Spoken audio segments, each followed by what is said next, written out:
অসাধারণ মজার একটি রেসিপি নিয়ে হাজির হয়েছি। আজকে আমি তৈরি করে দেখাবো ফুলকো ফুলকো লুচি।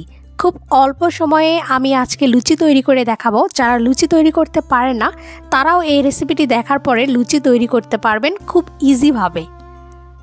সকাল বা সন্ধ্যের নাস্তায় ঝটপট বানিয়ে নিন ফুলকো ফুলকো লুচি। লুচি তৈরি করার জন্য এখানে আমি প্যাকেটের ময়দা দিয়ে দিলাম। এবার এখানে 2 টেবিল চামচ পরিমাণ সাদা সয়াবিন তেল দিয়ে দিলাম। খুব সুন্দরভাবে হাত দিয়ে ময়াম দিয়ে দিতে হবে। ময়ামটা যত সুন্দর হবে লুচি খেতেও ভীষণ ভালো হবে। ময়াম দেওয়ার সময় খুব বেশি পরিমাণে তেল দেওয়া যাবে না। বেশি পরিমাণ তেল দিলে লুচিগুলো খাস্তা খাস্তা হয়ে যাবে। এজন্য বুঝে শুনে তেল দিয়ে খুব সুন্দর করে হাত দিয়ে মেখে ময়াম দিতে হবে।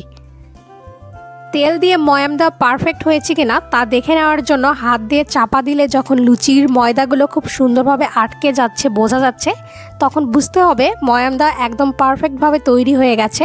এবার এখানে অল্প অল্প করে জল দিতে হবে আর খুব সুন্দরভাবে লুচির ময়দাগুলো মেখে নিতে হবে। ভালো করে হাত দিয়ে চেপে চেপে লুচির ময়দাটা মেখে নিতে হবে। এই ময়দার মাখার ডোটা ঠিক নরমও হবে না বা শক্ত হবে না। খুব সুন্দরভাবে মধ্যম সাইজের করে লুচির ময়দাটা মেখে নিতে হবে। এবার লুচির ময়দাটা মাখা হয়ে গেছে, এটা 15 মিনিটের জন্য রেস্টে রেখে দেব। 15 মিনিট পরে এবার লুচি তৈরি করার জন্য একটি বাটিতে পরিমাণ মতো সয়াবিন তেল নিয়ে নিলাম। আর যে বেলনাতে আমি রুটি তৈরি করব সেই বেলনাটাও খুব সুন্দরভাবে তেল দিয়ে হালকা করে মেখে নিলাম, এতে করে লুচিগুলো লেগে যাবে না। এবার ময়দার ডো থেকে ছোট ছোট করে লেচি কেটে নিতে হবে আর খুব সুন্দরভাবে হাত দিয়ে লুচিগুলোর একটা শেপ দিয়ে নিতে হবে। আমি ঠিক হাত দিয়ে খুব সুন্দর করে গোল শেপ দিয়ে নিয়েছি।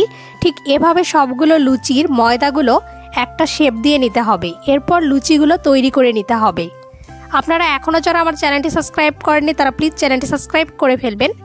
এবার লুচির যেই ডোটা তৈরি করেছি এটা হালকা করে তেলে ডুবিয়ে নিতে হবে। এরপরে লুচিগুলো খুব সুন্দরভাবে বেলে নিতে হবে।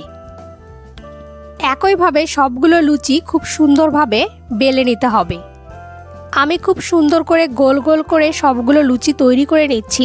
আপনারা ঠিক এই প্রসেসে সবগুলো লুচি তৈরি করে নেবেন। লুচিগুলো বেলে নেওয়ার পরে একটি থালাতে রেখে দিচ্ছি ভেজে নেওয়ার জন্য। ঠিক একইভাবে সবগুলো লুচি আমি বেলে নিচ্ছি। আজকের এই ভিডিওটি দেখার পরে যাদের লুচি বানাতে সমস্যা হয় আশা করি তাদের আর লুচি বানাতে সমস্যা হবে না। এবার একটি কড়াইয়ে পরিমাণ মতো তেল দিয়ে দিয়েছি। তেলটা ভালোভাবে গরম করে নিতে হবে। তেলটা ভালোভাবে গরম করে নেওয়ার পরে এখানে লুচি দিতে হবে, তাহলে লুচিগুলো খুব সুন্দরভাবে ফুলে উঠবে। লুচিগুলো ভেজে নেওয়ার সময় গ্যাসের ফ্লেমটাকে কখনো মিডিয়াম বা লো ফ্লেমে রাখবেন না, সবসময় হাই টু মিডিয়াম ফ্লেমে রেখে দিবেন, তাহলে লুচিগুলো খুব সুন্দরভাবে ফুলে উঠবে।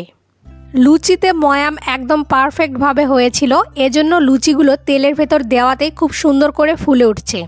ঠিক একইভাবে সবগুলো লুচি ভেজে নেব।